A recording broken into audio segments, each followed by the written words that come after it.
Question है 20 kilo watt कौन सा जनरेटर है? DC compound. कौन सा? DC compound. शॉर्ट सन डीसी कंपाउंड। कौन सा? शॉर्ट सन डीसी कंपाउंड जो है फुल लोड पर क्या है काम कर रहा है, यानी उसमें हम लोड क्या है फुल दिया हुआ है और देखिए जिसका टर्मिनल वोल्टेज कितना है 230, यानी उस लोड में कितना वोल्टेज जा रहा है 230 वोल्टेज। आगे सीरीज फील्ड और शंट फील्ड का प्रतिरोध दिया हुआ है, आर्मेचर का भी प्रतिरोध दिया हुआ है, तो कहता है क्या चीज उत्पन्न वोल्टेज का मतलब इंड्यूस ईएमएफ। क्या चीज उत्पन्न, यहाँ देखिए उत्पन्न वोल्टेज का मतलब क्या है ईएमएफ से, किससे ईएमएफ से, समझ गए। तो देखिए सबसे पहले तो हम यहाँ फिगर बनाएंगे शॉर्ट सन डीसी जनरेटर का, ठीक है। तो देखिए बताते जाइएगा ये क्या है आर्मेचर के पैरेलल में क्या लगाते हैं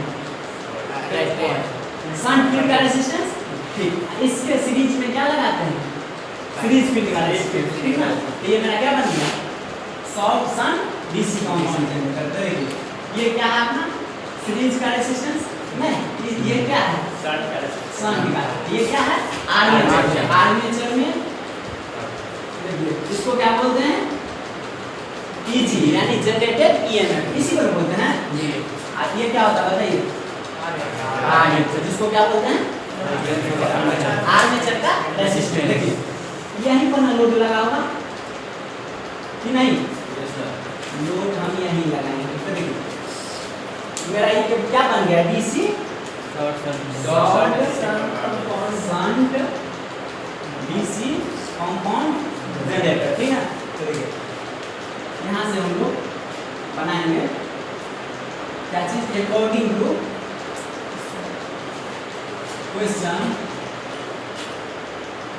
इट इज गिवन दैट, क्या सब दिया हुआ है गिवन दैट, देखिए टर्मिनल वोल्टेज कितना है 230। टर्मिनल वोल्टेज मींस क्या लोड के पास का वोल्टेज, लोड के पास का वोल्टेज मतलब क्या V नहीं, तो लिखेंगे टर्मिनल वोल्टेज यानी क्या V बराबर कितना 230 वोल्ट, ठीक ना। अब आगे बढ़िए क्या है सीरीज फील्ड, तो सीरीज फील्ड का रेजिस्टेंस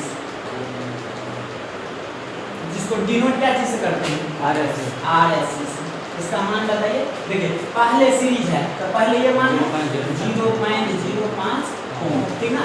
अब किसका शंट फील्ड का रेजिस्टेंस, तो शंट फील्ड का रेजिस्टेंस इसको क्या चीज से डिनोट करते हैं आरएसएस से, ठीक ना। इसका मान बताइए 100। फिर है आर्मेचर का रेजिस्टेंस, आर्मेचर का रेजिस्टेंस बताइए इसको क्या चीज से डिनोट करते हैं आरएसएस, का मान बताइए 0.1, ठीक ना। अब इतना चीज दिया हुआ है, अब पूछ रहा है क्या चीज यानी पीजी का वैल्यू पूछ रहा है, यही ना। तो देखिए अब यहाँ समझिएगा ध्यान, इसका वैल्यू दिया हुआ है 0.05 ओम, इसका वैल्यू दिया हुआ है 115 ओम, ठीक ना। और देखिए इसका वैल्यू दिया हुआ है 0.1, इसका वैल्यू दिया हुआ है ये कितना है 230, ठीक ना। हमको ये निकालना है, इसके लिए तो करंट का वैल्यू दिया ही नहीं हुआ है, यानी यहाँ से कौन सा करंट बताइए, ये कौन सा करंट आइए, इधर का कौन सा करंट आईएस यानी शंट फील्ड का करंट, हाँ इधर जो जाएगा इसको क्या बोलेंगे आईएल, क्या बोलेंगे लोड में यही करंट जा रहा है, इसको बोलते हैं आईएल। अब यहाँ देखिए इसमें से किसी भी करंट का वैल्यू दिया हुआ है नहीं दिया हुआ है, हमको पूछ रहा है जनरेटेड वोल्टेज, तो कैसे निकालेंगे। तो देखिए हमको देखिए कितना दिया वाटेज कितना दिया हुआ है यानी कितना दिया हुआ है 20 किलो वाट, यानी जनरेटर का पावर कितना है 20 किलो वाट का है, ठीक ना। तो देखिए पावर बराबर होता क्या है फॉर्मूला V गुने I, क्या है V गुने I। तो देखिए यहाँ से पावर बराबर V गुने I बराबर 20 लिख सकते हैं, किलो का मतलब कितना 10 के पावर कितना 3 इतना तो लिख सकते हैं। तो v गुने यहाँ पर कौन सा पावर जाएगा v गुने IL यही ना इसमें पावर। तो देखिए यहाँ पर IL होगा। अच्छा बताइए ये IL समझे या नहीं समझे। इसका पावर हमको 20 किलोवाट है तो पावर बराबर होता है v गुने f। तो v का तो मान यहाँ ये लेंगे। इसमें करंट कौन सा आ रहा है I आ रहा है ना। तो यहाँ से सूत्र लगा देंगे v गुने IL बराबर कितना 20 गुने 10 टू द पावर 3। यहाँ से देखिए v का मान दिया हुआ है कितना 230 गुने IL बराबर कितना कितना। यहाँ से देखिएगा IL का मान देखिए इधर है गुना में इस साइड जाएगा तो बराबर उस साइड भागा में। तो देखिए 20 गुने 10 के पावर 3 बटा कितना 230 यानी IL का मान हो जाएगा। इसको कैलकुलेशन करते हैं तब तक छापिए।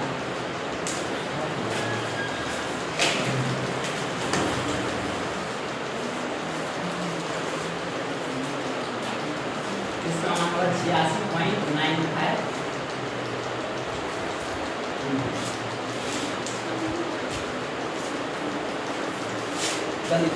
मिटाएं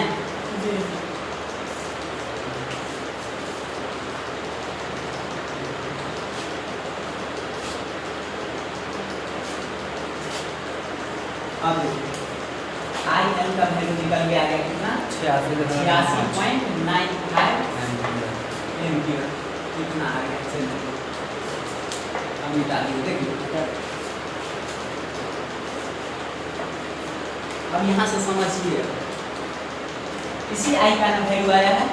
यहाँ देखिएगा इसी I का जो वैल्यू आया है इसका मतलब क्या अगर I का वैल्यू हमको निकल गया R का वैल्यू पता है तो सीरीज के इस फील्ड के पास वोल्टेज कितना है ये भी तो पता होगा। क्या यहाँ का वोल्टेज क्या होगा IL गुने RS भी बराबर क्या होगा IR होगा ना। देखिए R का मान हमको पता हो गया IL का भी बात अभी निकला है तो यहाँ का वोल्टेज तो निकल जाएगा। दोनों को क्या करेंगे गुना। तो देखिए सीरीज फील्ड का v बराबर क्या हो जाएगा देखिए IL गुने RS होगा ना। देखिए यानी सीरीज फील्ड में वोल्टेज ड्रॉप यानी IL का मान कितना है 86.95 RS का मान कितना 0.05 नहीं। इसको गुना करेंगे कितना आएगा देखिए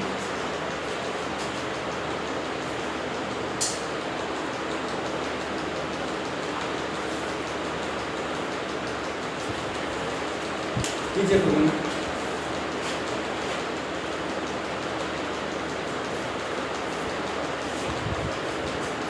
रुक जाए तब लिखिएगा। सुनिए यहाँ देखिएगा इसको अगर हम अभी नहीं लिखेंगे सुनिए इसको A पॉइंट कर दें इसको B पॉइंट कर दें।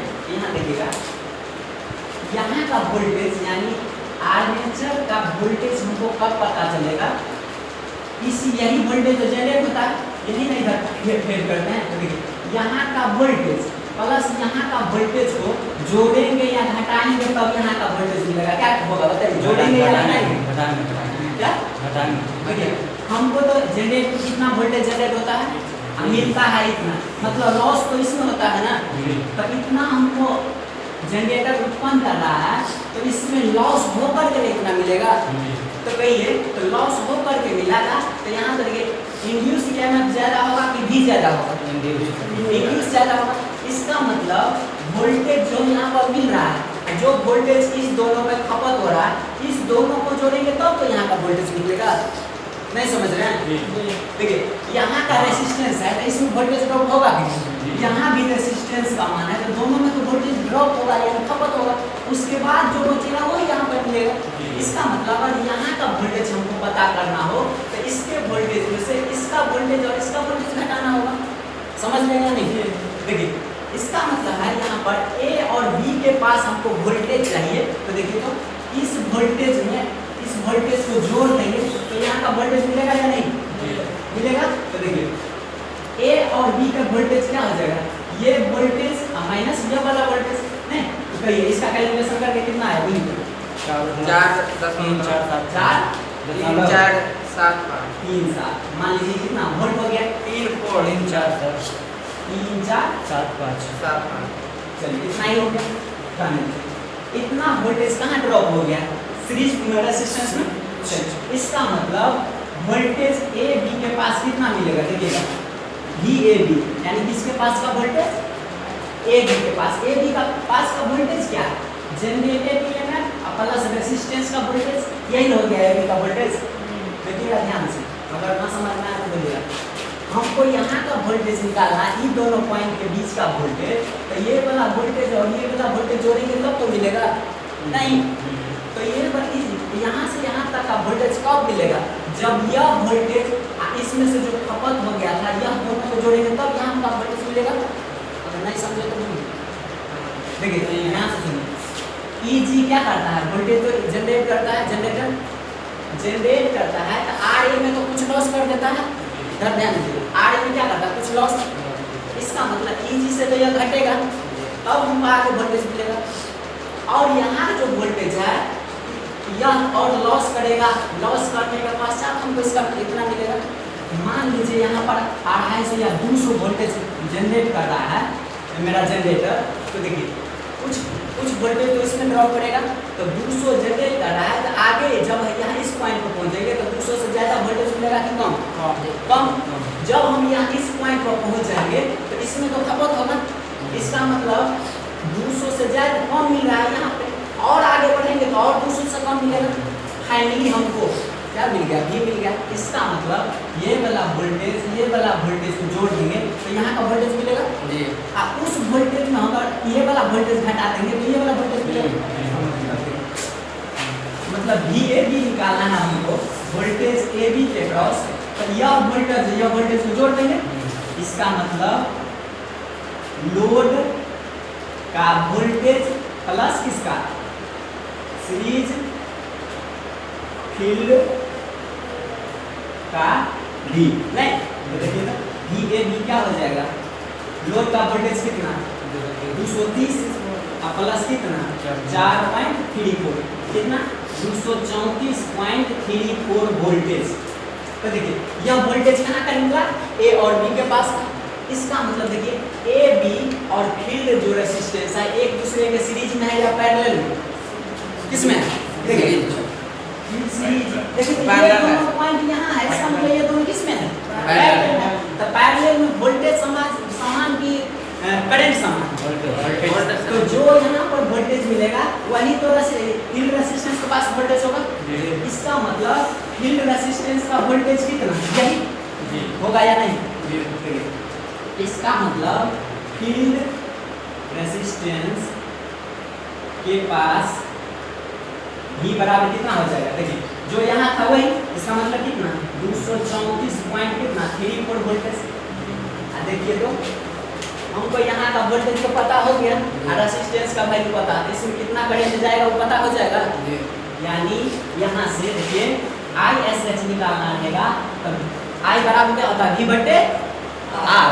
V का वैल्यू बताइए क्या है 34.34 अब बट्टा कितना R का वैल्यू बताइए 115 ओम। ये वो बताइए ISH का मान कैलकुलेट कीजिए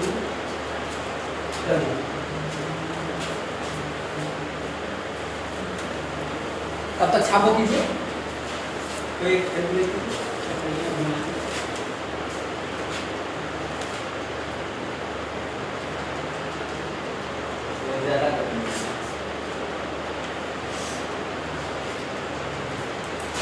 पास फैन है मेरे पास फैन कितना है 2.03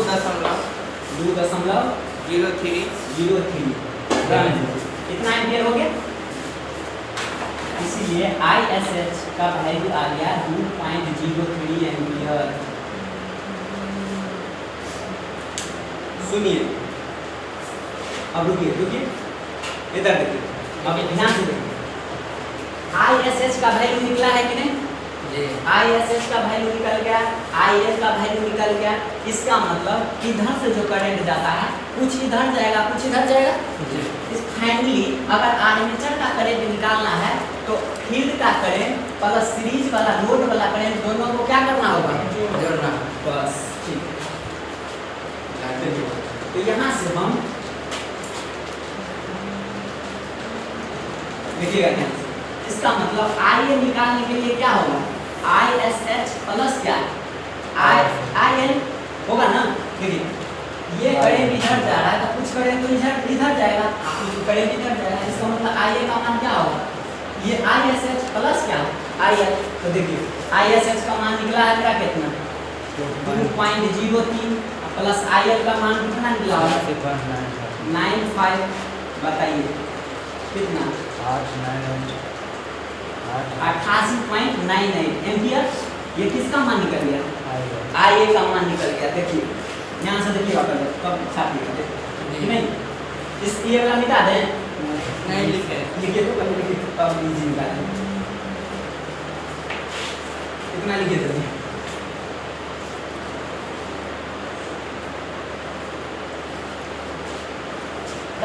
हाँ ये सब एग्जाम पूछा हुआ था आपका कंपटीशन एग्जाम में क्वेश्चन। देखिए यहाँ से आई ए का वैल्यू निकल गया कितना 88.987 एम्पियर।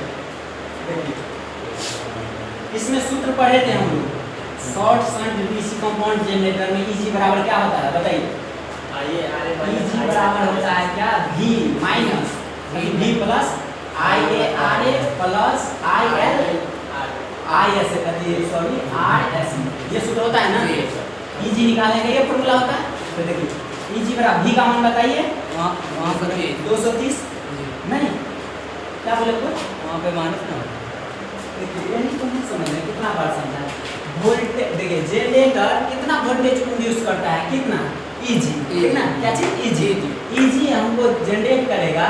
तो देखिए आर्मेचर में जो कॉइल जो लगा होता है उसके क्रॉस कुछ वोल्टेज ड्रॉप होगा कि नहीं ड्रॉप होगा, तो देखिए इस आर्मेचर का मान लीजिए रेजिस्टेंस आर है, सीरीज का रेजिस्टेंस ये है। तो देखिए इतना तो उत्पन्न किया, ठीक ना, हम जो हम वोल्टेज आउटपुट में लेते हैं तो भी वोल्टेज लेते हैं, यहाँ ध्यान दीजिए उत्पन्न हुआ इतना, अब भी लेते हैं तो इसका मतलब और पावर गया था, तो कुछ पावर भी यानी कुछ वोल्टेज का ड्रॉप किसमें हुआ, आर्मेचर रेजिस्टेंस में, और जो बचा उस कितना में इसमें हुआ। इसका मतलब ईजी जो निकालेंगे और कौन सा, या वोल्टेज प्लस जो लॉस हुआ वो, फिर इसमें भी लॉस हुआ वो, सबको जोड़ देने का ना ईजी निकलेगा। इसमें हमको सूत्र बता दिए थे कैसे निकलेगा। देखिए तो आई ए का मान बताइए 88.987, आर ए का मान 0.1 प्लस आई ए का मान कितना है 86.95, अब उन्हें आर एस एच का मान है 0.05, ठीक ना। फाइनली यहाँ से इजी मेरा ये निकलेगा, छापे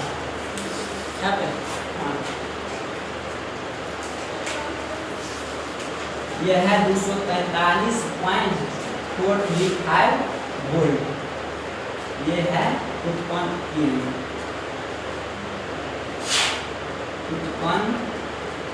ईएमएफ आपका है 243.435 वोल्ट आंसर।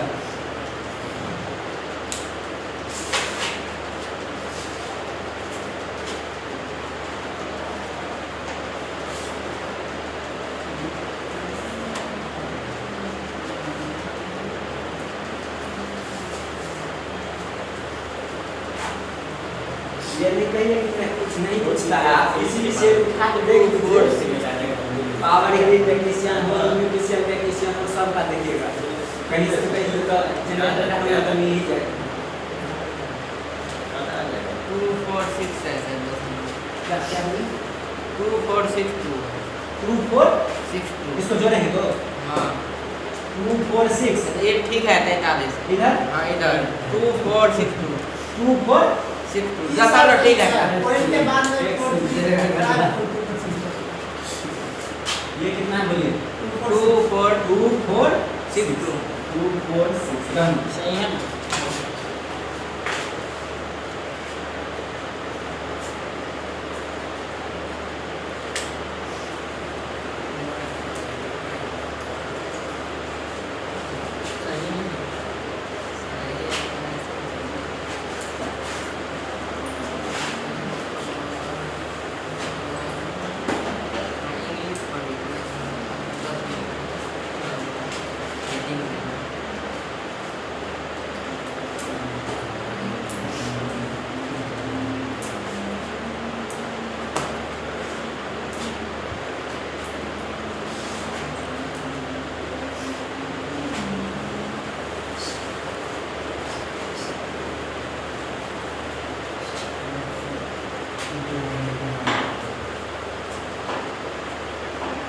याद है? Yes sir. अब डालिएगा हेडिंग यानी armature reaction. Armature reaction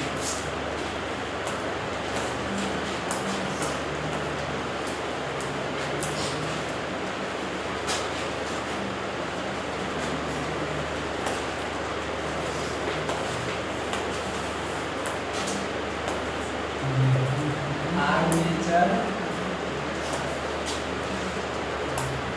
reaction पहले लिखा देते हैं पूरा, फिर समझा देंगे, ठीक ना? देखिए आर्मेचर रिएक्शन। देखिए जनरेटर का दो पार्ट, पहला कौन सा?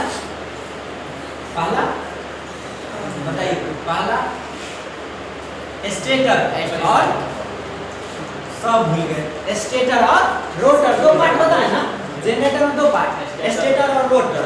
स्टेटर हो गया जो स्थिर रहता है, ठीक ना? और रोटर हो गया जो घूमता है, ठीक ना? जो घूमता है उसी को क्या बोलते हैं? आर्मेचर बोलते हैं। क्या चीज?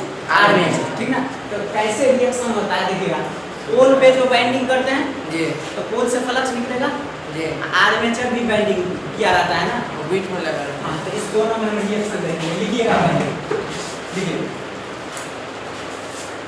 आर्मेचर फ्लक्स का, आर्मेचर फ्लक्स का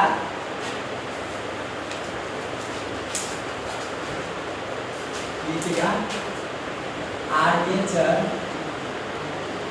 फ्लक्स का main field flux, main field flux का प्रभाव, आर्मेचर फ्लक्स का मेन फील्ड पर जो प्रभाव पड़ता है उसे आर्मेचर रिएक्शन करते हैं।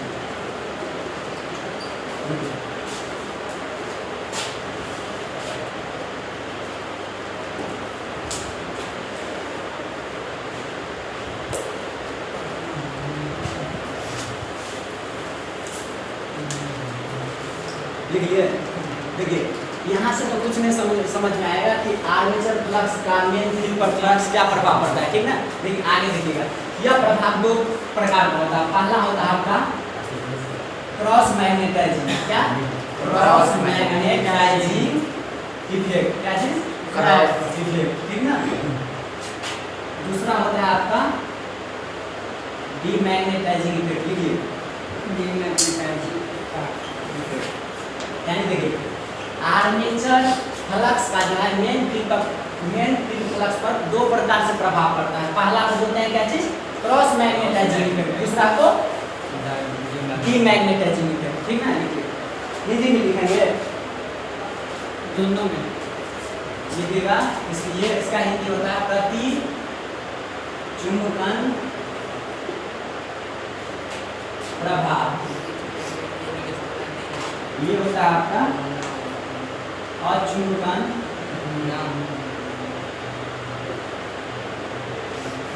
प्रभाव। पहले लिखिए, फिर एक बारी बारी से सब समझा देंगे।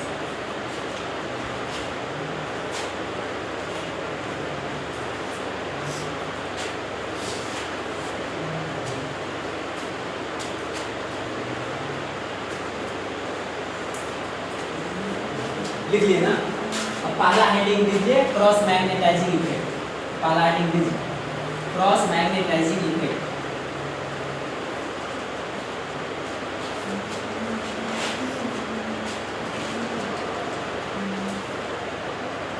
क्रॉस मैग्नेटाइजिंग इफेक्ट,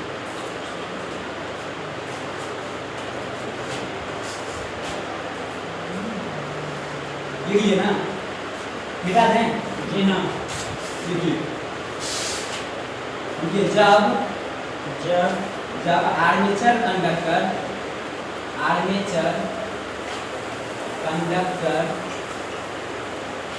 में कम लोड करेंट कम लोड करंट प्रवाहित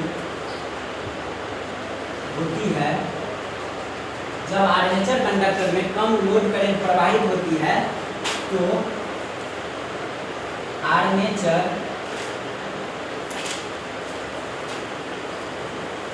चालकों द्वारा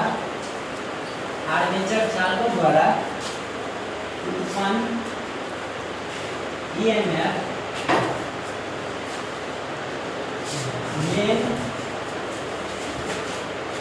मेन फील्ड फ्लक्स के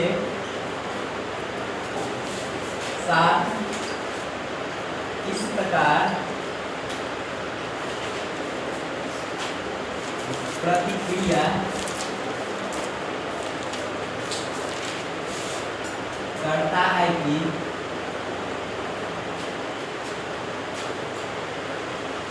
मेन फील्ड फ्लक्स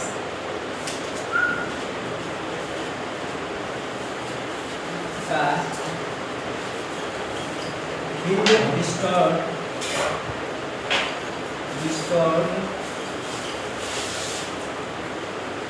यानी विरूपित हो जाता है, इसी प्रभाव को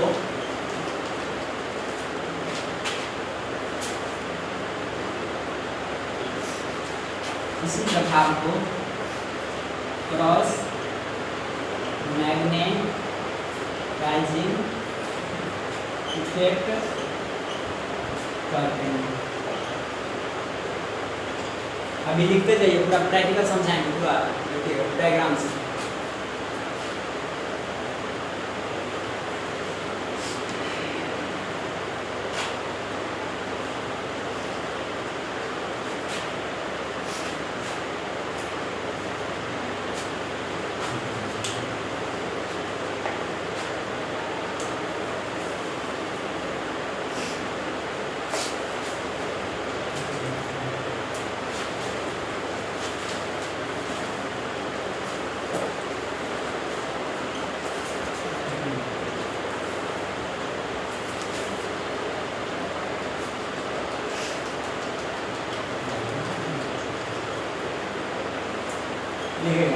क्रॉस मैग्नेटाइजिंग इफेक्ट के कारण स्पार्किंग होता है ब्रश में।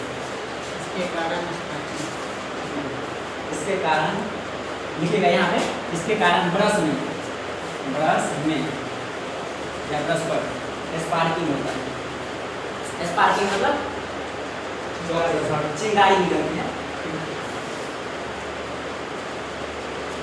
अभी मैंने सवाल उठा होगा कि ये चीज़ के बारे में हम नहीं जानते, नहीं समझाएं, इसको पूरा एक्सप्लेनेशन करेंगे। अभी आप लिखिए, तब नहीं समझ में आएगा। लिखिए ना, अब दूसरा लिखिएगा डीमैग्नेटाइजिंग लिखिएगा।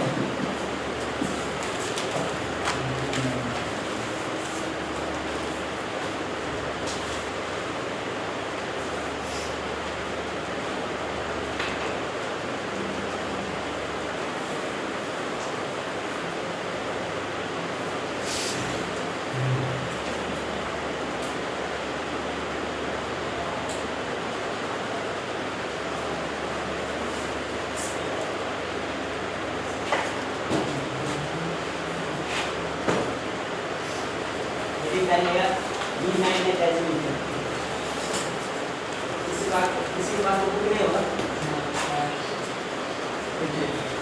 मिटा सकते हैं।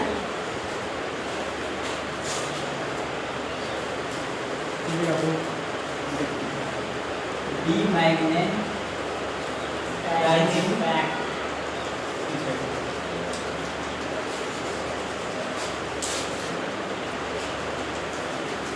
लिखिएगा। जब जनरेटर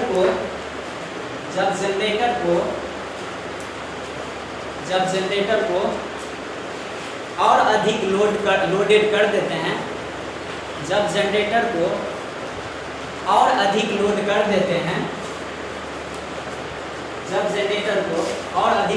कर देते हैं, तो पोल इंड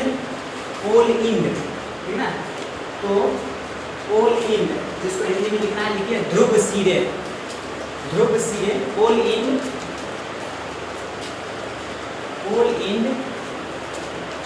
सेचुरेटेड हो जाते हैं, सेचुरेटेड हो जाते हैं। इसका हिंदी लिखिएगा तो लिखिएगा संतृप्त।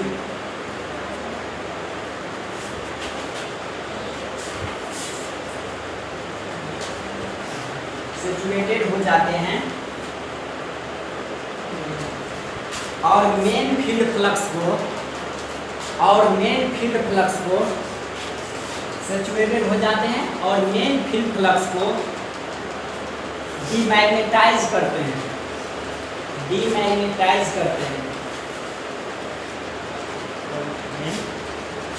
मेन फील्ड फ्लक्स को डीमैग्नेटाइज करते हैं, ठीक है। मेन फील्ड फ्लक्स को डीमैग्नेटाइज करते हैं जिससे उत्पन्न ईएमएफ कम हो जाता है,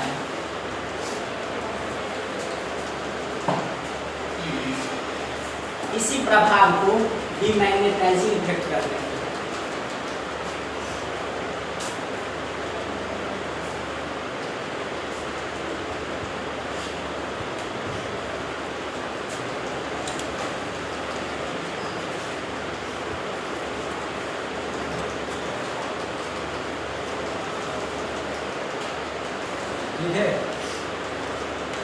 ठीक है, तीन मार्क लीजिएगा। इसके कारण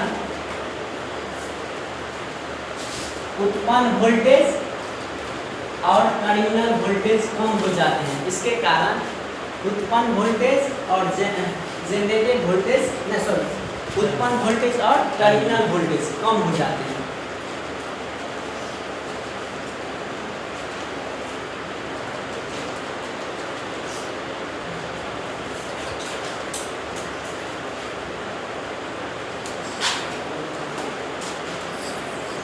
हो गया ये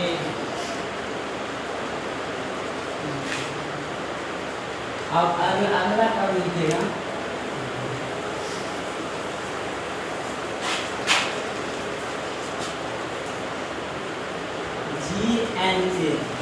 GNA। हाँ, इसका मतलब होता है, पहले ये टर्म लीजिए GNA ज्योमेट्रिकल न्यूट्रल एक्सिस। अभी पहले GNA का फुल फॉर्म क्या होता है? ज्योमेट्रिकल न्यूट्रल एक्सिस, ठीक है।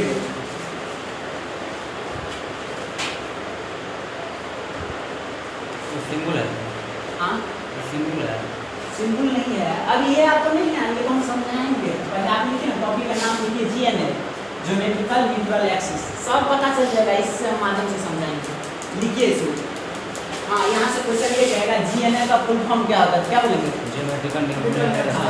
इसको बोलेंगे हिंदी में ज्यामिति उदासीन अक्ष, ठीक है, जिसको हमें लिखना है नाम। लिखिए उसको, बोले लिखिएगा ज्योमेट्रिकल न्यूट्रल एक्सिस वह एक्सिस है, ज्योमेट्रिकल न्यूट्रल एक्सिस वह एक्सिस है, ज्योमेट्रिकल न्यूट्रल एक्सिस वह एक्सिस है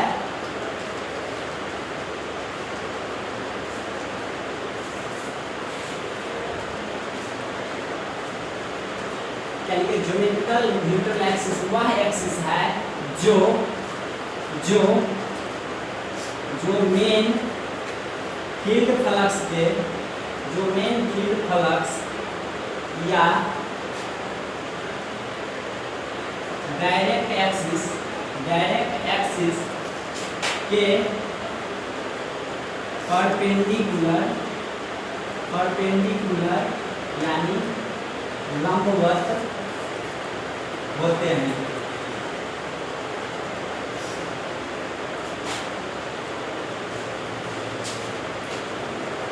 लिखिए, अब रुकिएगा, देखिए यहाँ डीमैग्नेटाइजिंग क्रॉस मैग्नेटिज्म बोले अभी बताएंगे। ये देख लीजिए GNA का फुल फॉर्म क्या होता है बोलिएगा। इसका परिभाषा में लिखा है कि GNA वैसा एक्सिस होता है जो मेन फील्ड फ्लक्स या इसी को बोलते हैं क्या, डायरेक्ट फ्लक्स, डायरेक्ट एक्सिस के क्या होता है परपेंडिकुलर। इट मींस क्या, एक दूसरे के कितना डिग्री 90 डिग्री। तो देखिए मेन फील्ड फ्लक्स क्या हुआ, पोले पर हम फील्ड वाइंडिंग करते हैं तो ये मेरा क्या बन जाता है नॉर्थ पोल, एक दूसरा क्या बनता है। तो बताइए इस फील्ड का फ्लक्स जो है किधर से किधर निकलेगा, यानी मैग्नेटिक फील्ड लाइन किधर से किधर, नॉर्थ से साउथ, नॉर्थ से साउथ निकलेगा। तो देखिए मेन फील्ड फ्लक्स या डायरेक्ट एक्सिस, तो इधर से इधर निकल रहा है, इसके बीच में जो ये होता है यही आपका डायरेक्ट एक्सिस होता है। क्या चीज, डायरेक्ट एक्सिस, यानी पोल, दो पोल के जो बीच वाला ये मेन, देखिए ये डायरेक्शन किधर से किधर है, देखिए ना नॉर्थ से साउथ जाता है ना स्ट्रेट लाइन, ठीक ना। तो ये आपका क्या हो गया, ऐसे दर्शा दीजिएगा दूसरा पोटेंशियल बीच में ऐसे लकीर कीजिएगा, इसको दे दीजिएगा, ये आपका क्या है डायरेक्ट एक्सिस। क्या है डायरेक्ट एक्सिस, इसी को क्या बोलते हैं मेन फील्ड फ्लक्स। क्यों बोलते हैं, देखिए मेन फील्ड फ्लक्स, यहाँ से जो फ्लक्स निकलता है स्ट्रेट लाइन यहाँ से यहाँ तक जाता है, इसका मतलब ये जो रेखा हो गया क्या हो गया डायरेक्ट एक्सिस, इसको बोलते हैं क्या चीज, डायरेक्ट एक्सिस। देखिए कहता है डायरेक्ट एक्सिस के परपेंडिकुलर होगा कौन, GNA। तो देखिए डायरेक्ट एक्सिस तो ये हो गया आपका, इसका परपेंडिकुलर तो यही ना। तो देखिए इसका परपेंडिकुलर मींस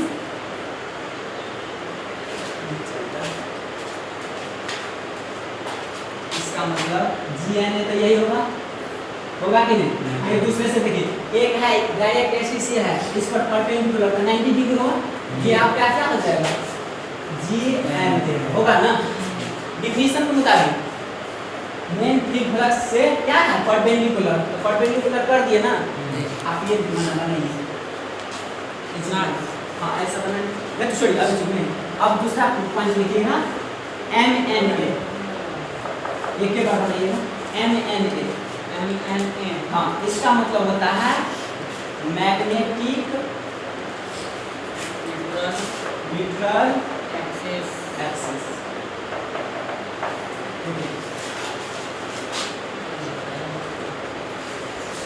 हिंदी में लिखना चाहते हैं कि चुंबकीय उदासीन अक्ष, चुंबकीय उदासीन अक्ष।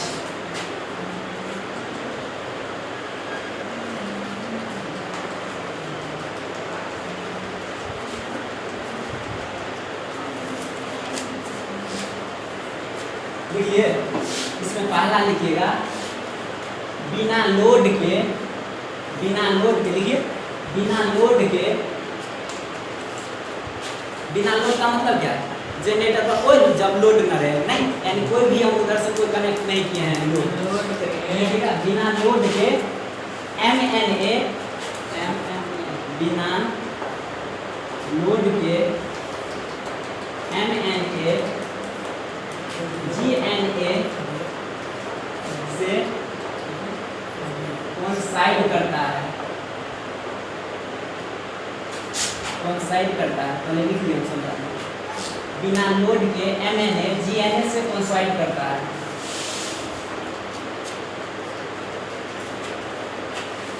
देखिए लिखा है क्या, जब इस जनरेटर पर कोई लोड नहीं तो MNA GNA से कोइंसाइड का मतलब एक दूसरे के अक्ष पे, यानी MNA GNA पर क्या हो जाएगा MNA, कोइंसाइड का मतलब एक दूसरे पे, नहीं ओवरलैप, कोइंसाइड ओवरलैप। तो देखिए तो बिना लोड के जब कोई लोड नहीं रहेगा तो MNA जो होगा वही मेरा क्या हो जाएगा GNA जो हो जाएगा वही क्या होगा MNA। समझ गए।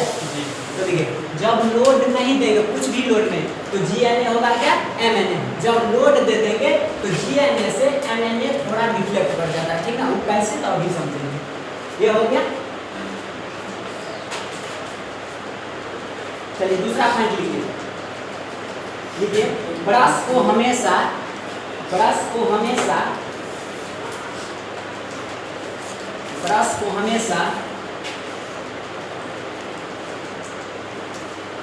ब्रश को हमेशा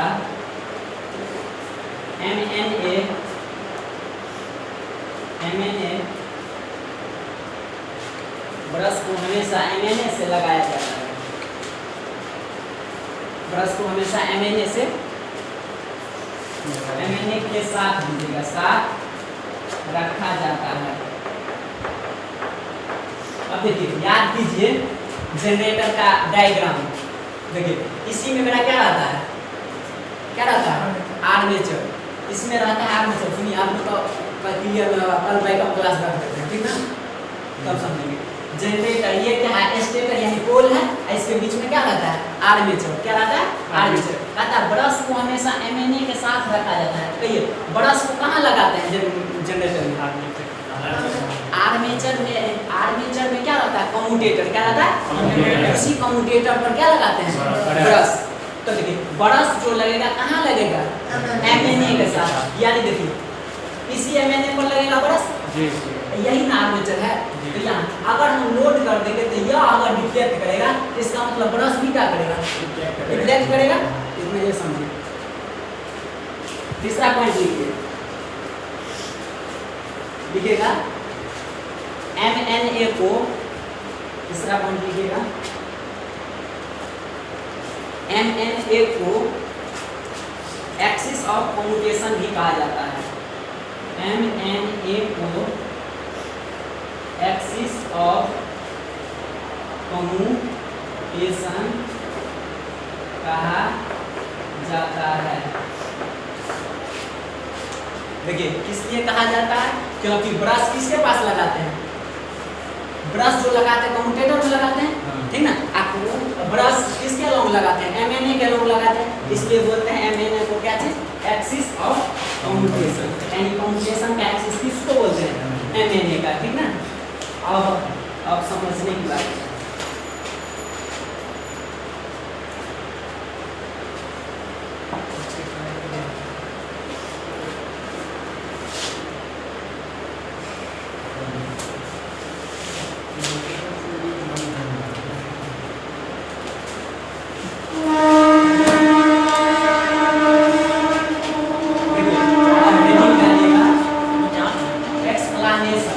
एक्सप्लेनेशन ऑफ आर्मेचर रिएक्शन, यानी हम समझेंगे क्या होता है आर्मेचर रिएक्शन।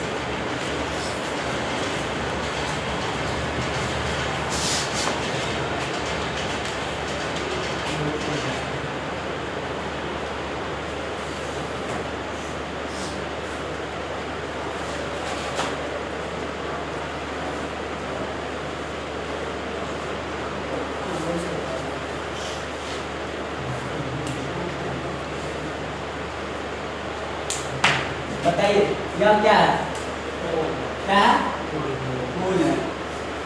आप लोग को नहीं समझ में आता है क्या, और दूसरे को जो नहीं बोलते हैं। बैकअप पिछला क्लास कौन नहीं किया बताइए।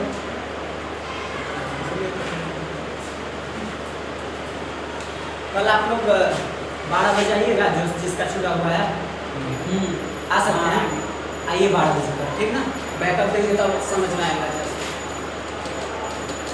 तो छोड़ दें अभी, पिछला क्लास जब तक नहीं समझेगा ये नहीं समझिएगा। छोड़ दें, 12 बजे आएंगे। हाँ कल 12 बजे आइएगा, जो पढ़ भी लिए हैं वो भी आ सकते हैं, इससे कोई बुरा नहीं होगा। बीच में इंग्लिश का क्लास दीजिए, कोई वर्ड में दिक्कत हो जाता है, कैसे मतलब इंग्लिश बोलने में दिक्कत हो जाता है, लिखने में नहीं समझ रहे आप बात। इंग्लिश है कि नहीं, पढ़ने में दिक्कत हो जाता है। बीच में क्लास तो दीजिए। देखिए आप लोग के सिलेबस में भी तो इंग्लिश पढ़ना है ना जी, इनका कहने का मतलब है ठीक है।